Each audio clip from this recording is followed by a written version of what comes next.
of these major escalations have we seen occurring on a Friday or a Saturday. It's insane. It's been almost every time, I think, in the Middle East at this point. So I wouldn't be surprised if they do choose to do something to Khamenei gives his pre-recorded address, and then they start launching. Well, actually, Stefan, but that is to you as a question. What could the Iranians do, realistically? The Iranians and mirages? What options do they have left? Yeah, that's really it. I mean, the only thing is the ballistic missiles. Again, here's the problem that Iran has, is that although they have the largest ballistic missile program in the Middle East, not all the ballistic missiles that Iran has in their arsenal can reach Israel. Right? If this was an attack against, let's say, U.S. military bases across the Middle East, oh, absolutely.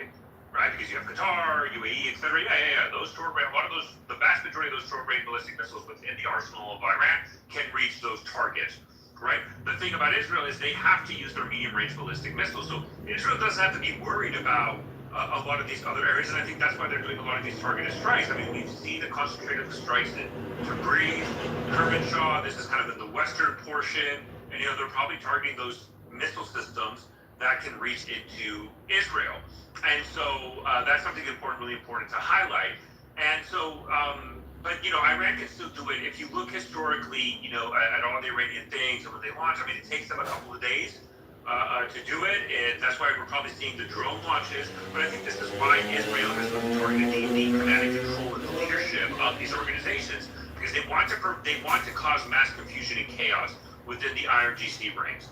And that would cause more of a delay for an Iranian response, enabling Israel, since they basically have, for all intents and purposes, their superiority over Iran already, enable them to continue to conduct strikes against these assets, right? I think that's the goal of the Israelis. It was a decapitation strike, cause mass confusion within the ranks, and then leverage that confusion to then start striking more hardened structures and support networks, logistics, bases, etc., to really degrade those abilities. So Steph, I mean, I think we've got Colonel Jeff on stage. I want to go to him. But I would say it's quite interesting, really. They have been quite disciplined and only focusing on the military arm, right? There's no political arm, and we know the relationship of how the two work together, especially in a place like the Islamic Republic. So it's very much about the IRGC a fact, not the political sort of network and such. But Jeff, what's your opinion of what you've been saying today, and what now, and what could happen even as early as tonight or over the weekend? Yeah, thanks for bringing me up. So I think, the lesson learned here is if you're buying Western military gear, you can project power pretty far. And if you are buying Russian gear, you're in a lot of trouble. It's another nation, right? Because we've now learned from Ukraine that Russian stuff wasn't really up to snuff it was still effective to a degree. Let's not say it was completely effective. But their export variants, things that they're giving out to other nations, are woefully inadequate. I don't think that's going too far beyond the bounds, right, or overly dramatic. And when you have 400 stories flying over your nation and you did down one airplane, that's a big deal.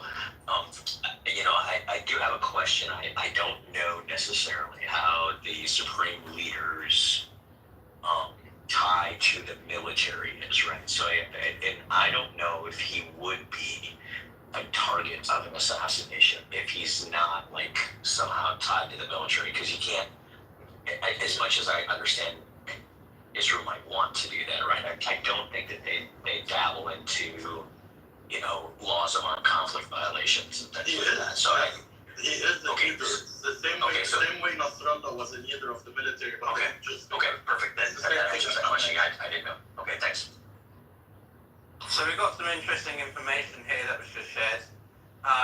Although to me it doesn't come as too much of a surprise, much like the Ukrainians giving backstory to the US administration, I think at least before Trump took over, about operations. By the way, Netanyahu who gave, prior warning or whatever information to the US about the strike. Netanyahu said that Israel coordinated with the US ahead of its attack on Iran, quote unquote. We told them in advance they knew about the strike.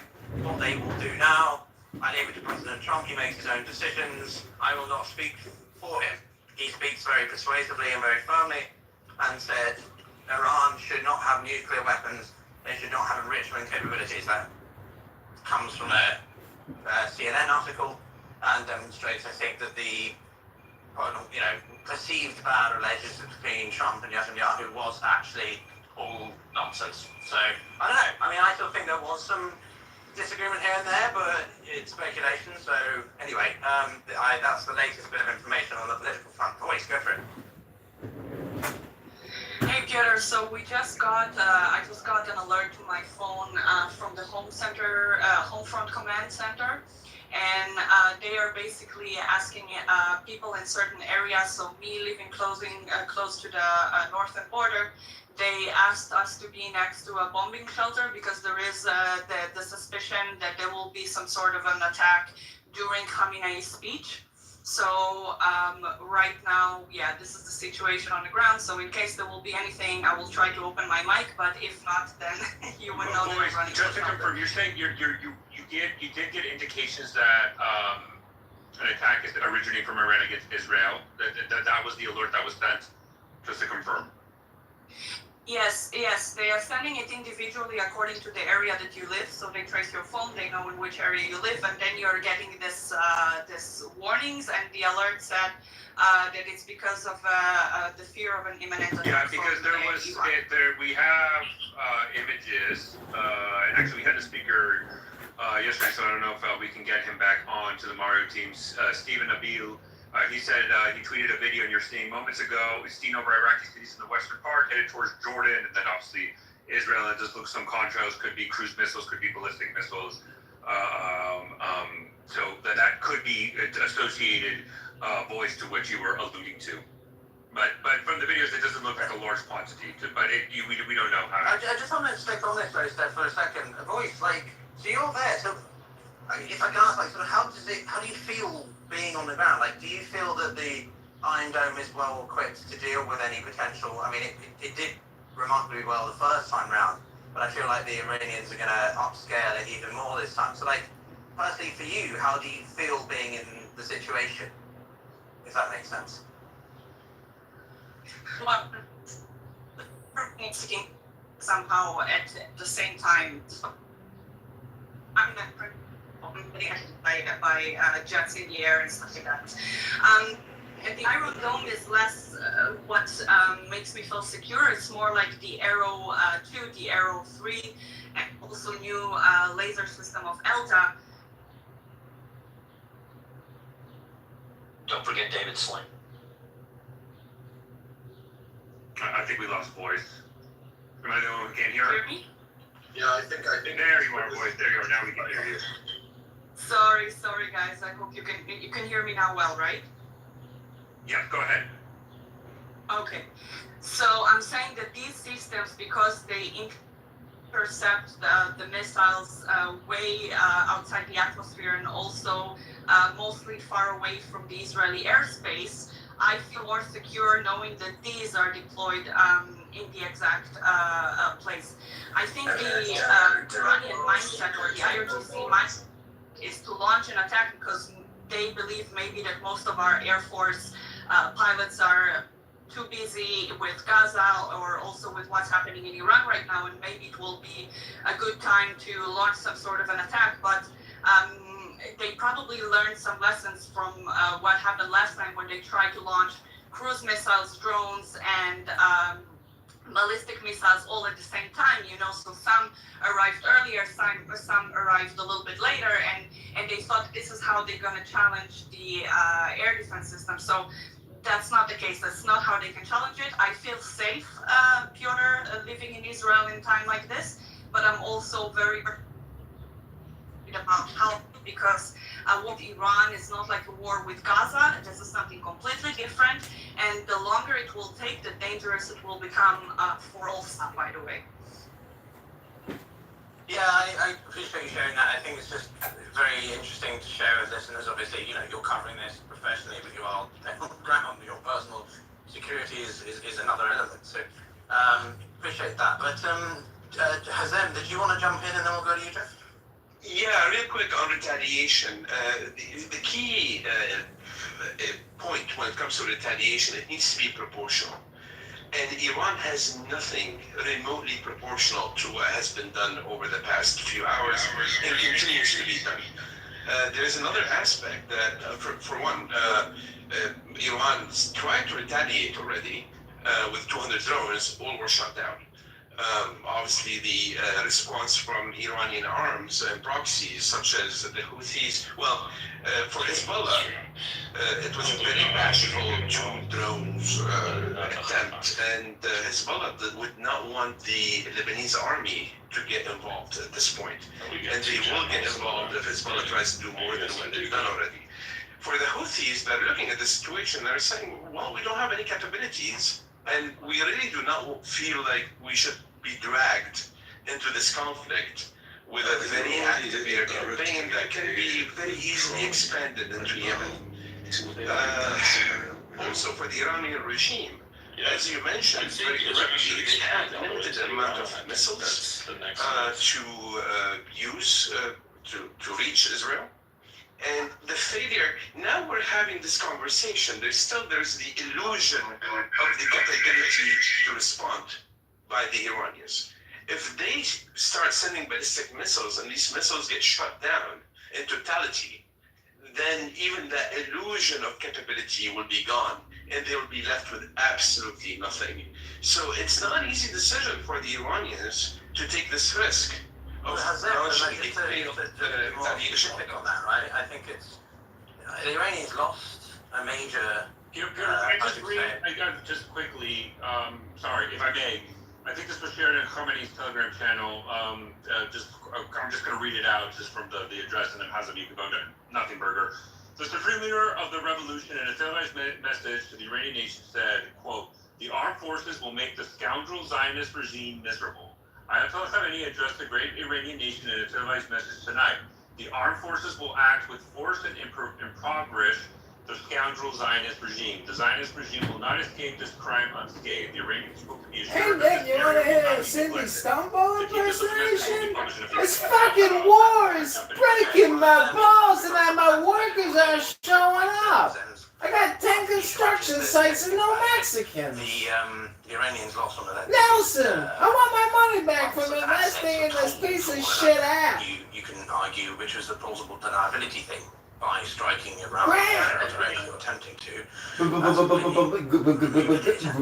Grant. Obviously, the Israelis have made an unprovoked attack on Israel, on Iran, and it's not our responsibility to come to their aid. you can argue they're doing well in line of contact, but the Ukrainians keep, entering their own airspace. When someone was saying, well, the Russians will send their air force down to help the Iranians out, and blah, blah, blah. Really? So the air force... Shut the fuck up! When I am fucking speaking, you will go on fucking mute until I finish my fucking point! Is it that fucking hard to understand? Have a little modicum of decency? Nobody's willing to defend Iran's hill today. They are alone and they are afraid. For sure. Boys, Jeff, you guys put your hands No, up. mine. Go back to you. You're just a racist No, and Jeff was down. before me. But I'm will explain sweet something son about of the a bell. Iranian- Shut the fuck up! Jeff could go ahead. Okay, I was trying to be ladies first, but go for it, Jeff. You're such a gentleman. What I wanted to point out was I think earlier you said it was embarrassing what they picked for targets, and I would tell you that if you're going streaming here on Clubhouse. You know, isn't it crazy? You invested in an app to restream your conference call on the original conference call app. It's crazy. Yeah. It makes no sense. Well, it's a scam. I mean, that's what it is. I mean, I think they use it to vet investors and then to see how much of a sucker they are. Yeah, soliciting investors. That's all they're doing. And it's basically an investment scam. It's not an actual business. It's the same thing with Fanbase. Have you ever used that racist piece of shit app? Hey, bro. How do I do that shit too? In Canada? I don't know. Try setting up an app. How do I do that? That's how you do it. That's how you get started. Well, the thing is like, so now that Clown House charges, well, they don't charge, but I think this is going to be a pay app eventually. even if it's just $5 a year, $10 a year. I think they're eventually going to make you pay something. I think that's what they're going to do with Chatter. Chatterbait. Caught by surprise that in order to launch these missiles, you'll need fuel, a special fuel for these missiles. And earlier today, They come from China. Attacks, The special fuel come from China. Bombing also in Tabriz, the fuel, the rocket fuel depots that were there as well. So it might be one of the reasons, at least, why we see this delay. Now, let's sort it out. That room. It would be like, no, I really want to hear what Tiffany has to say. God. That was a perfect troll name because nobody knew. And they're just, oh no, I really, this Tiffany person's pretty interesting. Was I doing a girl's voice or did? Yeah. Yeah. You were from like the South. I think you were from like South Carolina or Georgia or something. Alabama. I hate this app. It's just hilarious how serious people take it. I know, it's really pathetic. It shows you that even if you're a successful person and you take yourself so seriously on this app, like you have failed to comprehend one of the like preeminent points of life. It's like this is all temporary and you're willing to die on a hill. And really, it's a question of like flexibility. People are inflexible. They're so rigid in their ego, and they demand that their projection, be listened to, and that it's 100% correct. It's nobody is tentative, and everybody is just definitive or extremely rigid. There's no give in these people's houses, which is their brain and their identity. And they don't see the comedy in any of this, which is, if you don't see the comedy, then you don't have an understanding of like one of the main tenets of philosophy is that, God is laughing and smiling, so. Well, that's the thing. I think people do, they don't know how to laugh, and they're taking this app to like the extreme level. Everything they take what everyone says with a grain of salt. Like, if your behavior on here is very childish, demeaning, pathetic, egotistical, vainglorious, etc., like that's how you are in the real world. Like there's no doubt about it. Like there's no online persona. That's you. Everything you say here, how you respond, how you act, that's you. So if you're a petty little obnoxious bitch, that's you in the real world. That's life. You are your words.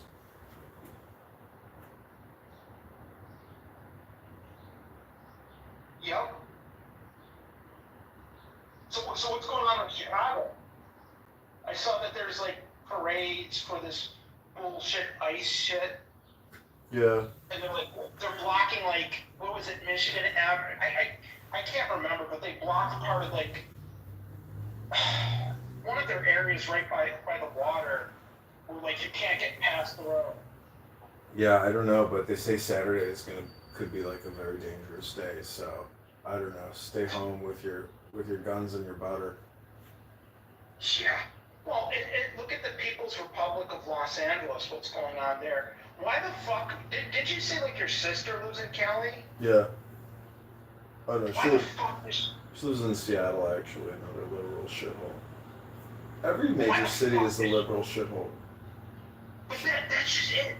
Edmund, I was in Minneapolis with my friend. We went to South Dakota, whatever. The layover was in Minneapolis for a day, and we're like, let's go take a walk down there. So we went down to the Mall of America, whatever, took the subway downtown. Like, the downtown wasn't bad because like there was a basketball game going on, so it wasn't too bad. But like the Mall of America is filled with Somali Muslims. I know. They've taken over. I've been there. I've seen it. I've seen how happy these young Somalis are. They're just like kids in a candy shop, and they're where they don't belong. They shouldn't be here. I mean, This is the problem with America. That's who gave us Ilham Omar. And like here in Michigan, Dearborn, they voted Rashid Tlaib because it's like an 80% Muslim population there. Yep. It's crazy. You think that these Muslim men or women would like wise up and at least get rid of that dumb bitch? I mean, you know, a lot of these Muslims they sided with Trump over the trans pederasty. Really? Yeah, a lot of the Muslims in Detroit sided with Trump. They met with him. They like shook his hand. But the thing is what shocks me is Trump's pro-Israel. I know, but they would rather choose that over trans pederasty because they're conservative. So yeah, they looked at Kamala and Waltz and they're like, nope, fuck that shit. They would rather have their fucking they would rather have the war and conservatives in charge than have these clown people in charge. So Interesting. yeah, I thought that was a surprising twist. I was like, how could they side with? Because I think they know what the game is that these Democrats are just ruthless war hawks as well, and maybe even worse. They are worse, not maybe worse. They're 100 times worse. Well, you got someone worse than Lori Lighthead in Chicago. I didn't think that was possible. Yeah, it's hard to imagine that it can get worse, but yeah, he's an example of a woke leftist African American male. I mean, he sits there and he talks about how, this is the way things would have been if the Confederacy won. Like, he says the most insanely stupid shit. There is no way he wins again. Like, his approval rating is that low. So like, he's going to be a one-term mayor. You know what's going to be interesting when they start telling Chicago pension Recipients, people that get a Chicago pension that you're like, yeah, you're not getting 100 cents on the dollar. You're getting like 50 cents. Mm-hmm. And even that's pushing it 50 cents of the dollar. But when they finally admit that they're fucking bankrupt and you take away like people's retirement, who knows if or when that'll happen, because they could just keep borrowing. Just in the same way that the federal government does. These city-states they do have the ability and the direct relationships, and the banks are like, you want us to lend you more money at this rate? Okay, you got a deal. Like, this is how banks make money. I mean, and the banks are agnostic too. They don't care if they're even going to get paid back. They want the transaction fee. Fractional reserves. They keep 10% and they loan back out 90% of it. I mean, it's the fractional banking system is, oh man. I mean, you know who is fucked? Iran. They're fucked. Palestinians in Gaza Strip, they're fucked. I mean, did you see Yemen launched a rocket and it fucking hit the West Bank? Like, they're hitting their own people. Yeah. Like, they don't understand that people don't support Muslim nations. Like, everyone's gonna turn against Muslim nations for Iran. Like, trust me, this is not going to end well. Somebody's calling us incels in the chat. Okay, let me go back to this extra. Police, all sorts of vehicles, armed vehicles, stuff that are mostly being used by police officers of the regime. Once you're going to see those being under attack, this is when you know, okay, the target is indeed to at least spark a regime change. And right now, this is not what we're seeing. We don't see any of these targets being attacked, at least not for now. So I think that would be the best indicators for you guys and for anybody who is listening and trying to understand what is going on. As long as these targets are untouched, this is obviously not the objective of those who are committing the attack. Yeah, I think it's sort of right, boys, indirectly incentivizing the Iranian people to do it of their own accord, right? The thing that Iran does have, which a lot of countries don't when you're talking about the day after, is, well, say Gaza, for example, right? We don't have a clear idea of who would govern the Strip or Palestine as we do in Iran. You've got the Crown Prince, and you've got a clear sort of diaspora of people who could contribute towards creating a post-Islamic Republic kind of government and leadership and lead to elections and whatever. And that's clear, but sort of how do you get from now to that is sort of the key question. And obviously Israel doesn't want to be the one to sort of take out the leaders and such, because that's a whole different element to getting the people on the ground to sort of do it for themselves sort of thing. So I think that's a really crucial point. You're talking about the political direction of things. things. And Wajid, I know you've joined the panel. And we've had great contributions from you in the past. So here's what your take is on everything going on at the moment. Greatest military in the world. Nobody I can do this feel as long like as we have our right this leadership. has been long coming. I've heard people talk President Trump about is this an order to that. kind of attack since 2018, and it's been back and forth between Israel and Iran. When I received Do you information, mind if I be really rude and just interrupt you with some important news? It may influence what you say next. Thank you, mate. Basically, President Putin, considering I was making comments about Russia just now, has spoken to both, interestingly, President Masoud of Iran and Benjamin Netanyahu. Now, obviously, Russia has a, should we say, complicated relationship with the Israelis. It's not great, but it's not sort of dead. They've obviously had to navigate each other in the, say, Syrian airspace over the years. So I'm very curious to see what he would have said, and then also how Russia's thinking about it. Another piece of news is reports indicate Israel has identified preparations in Iran to launch about 100 ballistic missiles. So our sort of guesses of, bigger non-drone type things, i.e. ballistics, do seem to be on point. Going to be interesting to see, if that follows through. We're waiting to verify that from more sources, but that's sort of some speculative information for you. But Wajid, thanks for being here. It will take them 12 minutes to get here. 12 minutes. I've had people from my own sources in the Saudi military who told me that from insider sources that identified themselves that there was some assistance from the Saudi airspace to the Israeli government to assist with the attack in Iran. That was information that was passed to me by someone that was in the Saudi Air Force, and it basically gives us a good idea that the Gulf countries, at least, they're all on board with this attack, and they all had some sort of idea of this attack happening beforehand, as well as the United States. Sorry, was you? Yeah, that's not accurate. 1 second, Wajid, just one thing. They were involved, but they were involved in the interceptions, not in the attacks in Iran, as far as I know. Just wanted to add that. Yeah, that's why I mentioned in the Saudi airspace itself. So they were involved, but they didn't do direct attack on Iran soil. That's correct. What I was trying to say is basically this is a sign that Gulf countries are celebrating. They've been struggling with the attacks from the Houthis for a minute. That is a direct link from Iran. And they've been struggling also with Lebanon for a while, because Lebanon is also a state that Saudi Arabia has been trying to put its own influence on for a long time. So from what I've seen, only members of the Brotherhood and religious political movements have been the one that have been calling for action against Israel. So there is some sort of divide. I think Russia is too busy. Russia is too busy and is only going to act like a mediator.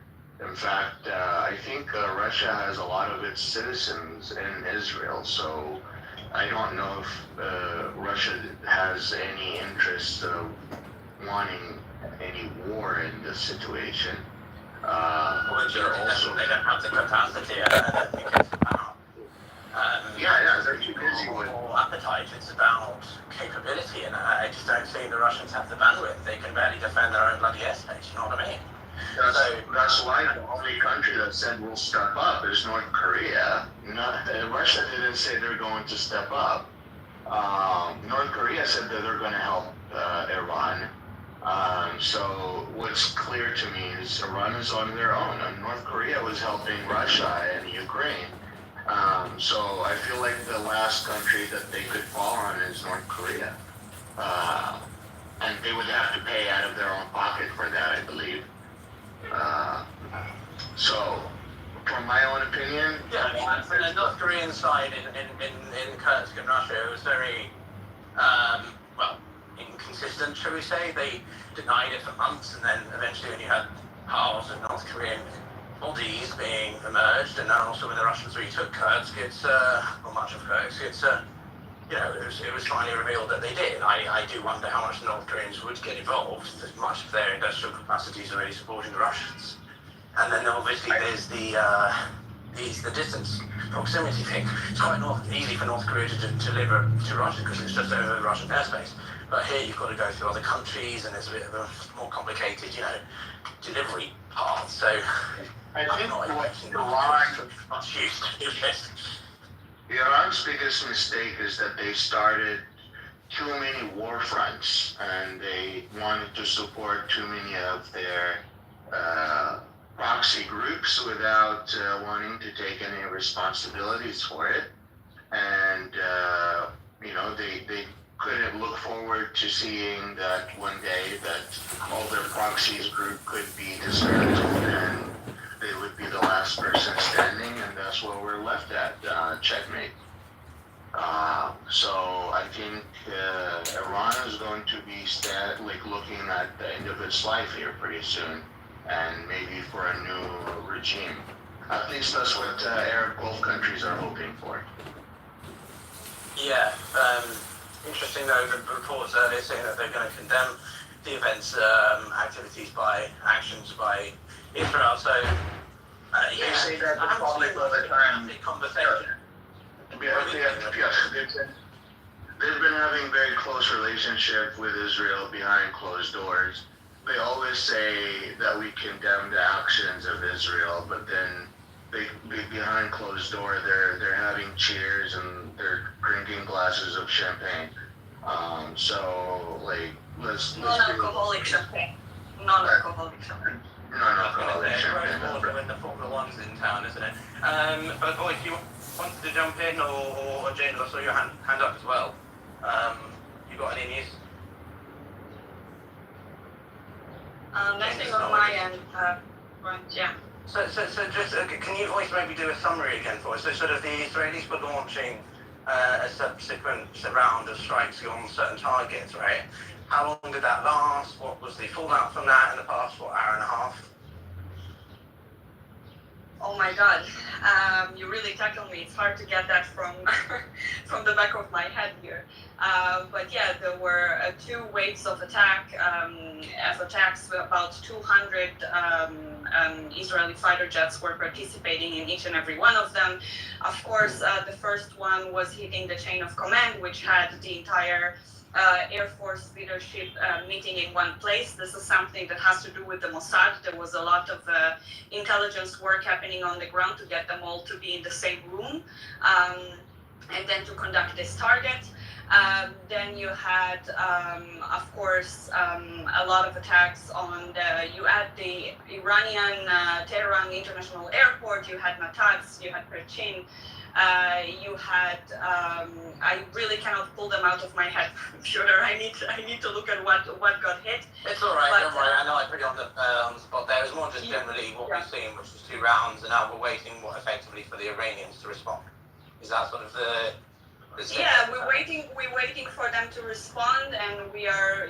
You see that we are prepared for it. This is a little bit less talked about, but also the Israeli Air Force is operating on the Iraqi-Syria border, also to prevent from the Iraqi Shia militias to somehow participate, because like James was mentioning earlier, Hezbollah is off the menu at this point, so they're not going to participate, at least not according to what it looks like.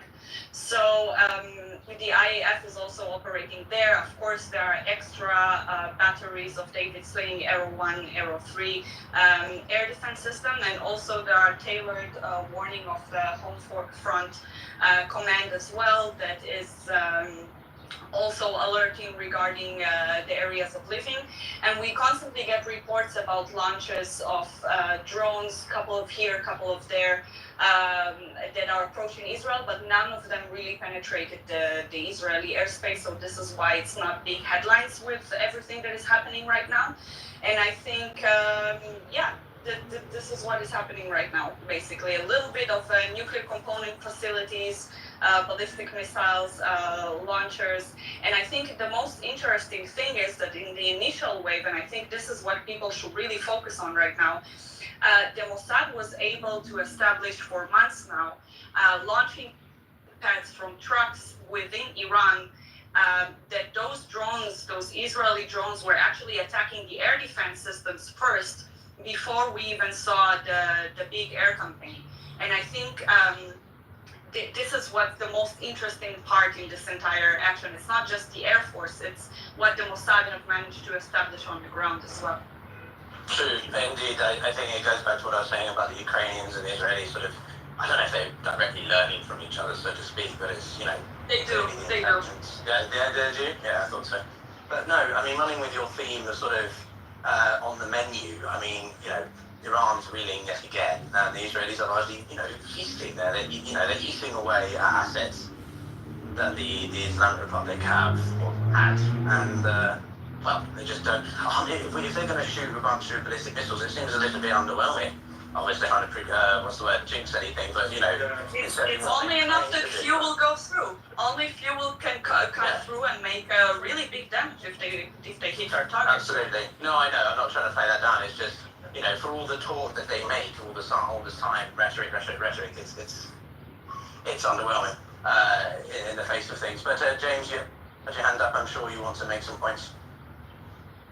Yeah, I want to make a point about the region. So right now in the situation we are in at the region, the escalations around the region, Iran's position is they want to be the strongest person north of in the North Levant. That's their position. You have Saudi Arabia who's getting more and more control in the peninsula and in North Africa, and now you need Iran needed to be positioned as a strong person in the northern part of the Levant. The issue that happened is that when the opportunity was at its best, let's say military-wise, I'm not saying it's a good thing, I'm saying military-wise, October 7th, the Promised 1 attack, the Promised 2 attack, when those attacks happened, we didn't see a mobilization of the entire axis around the attack. And today, that's what's happening to Iran. Iran is on its own because of the military and strategical mistakes that they did.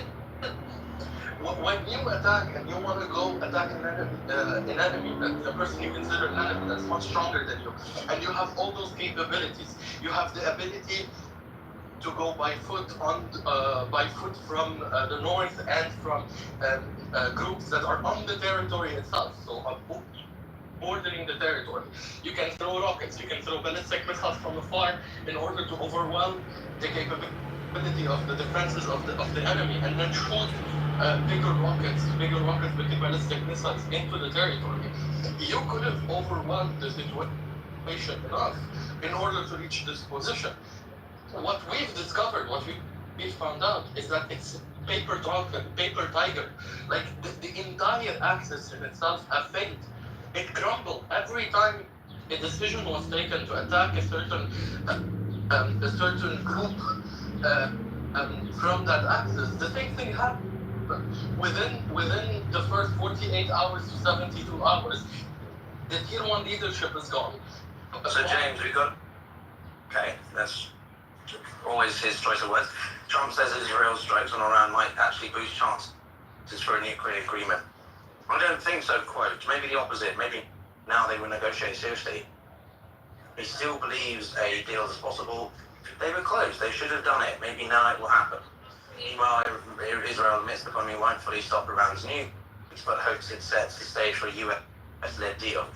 So strike first, negotiate later. I generally don't want a deal to happen. I generally don't want the deal to happen. No one from the Gulf countries want a deal to happen. Yeah. Everyone wants the deal to happen. Like, everyone wants to reach a position where Iran is abiding by a certain set of understanding and rules that they work on. But what happened is that no one could control what Iran was going to do. That's what happened before. With the damage that's being imposed and the destruction of all its militias forces in the region, and all the effort, all of the IRGC external wings and the IRGC in Afghanistan 2.2, when Israelis or even American or French or UK people are controlling the land inside of Iraq. Iran will get out of this through all the deals.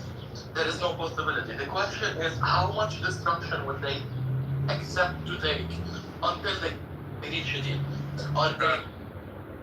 James, can I just jump in with something from the IDF? This is a statement from the IDF. The IDF attacked a nuclear site in the Isfahan region. At this moment, Air Force fighters have completed an attack on the Iranian regime nuclear site in the Isfahan area under precise attack.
Did it just go out? Or did it crash?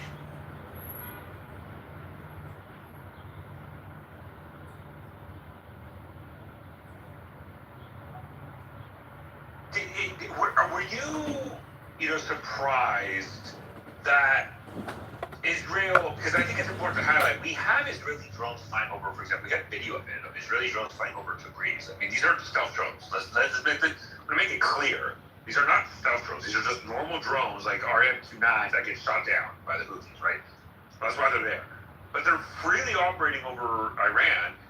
We have not seen a single image video report of Iranian being able to shoot down any Israeli air assets. The irony is the Houthis are having more success against American drones than the Iranians against Israeli drones.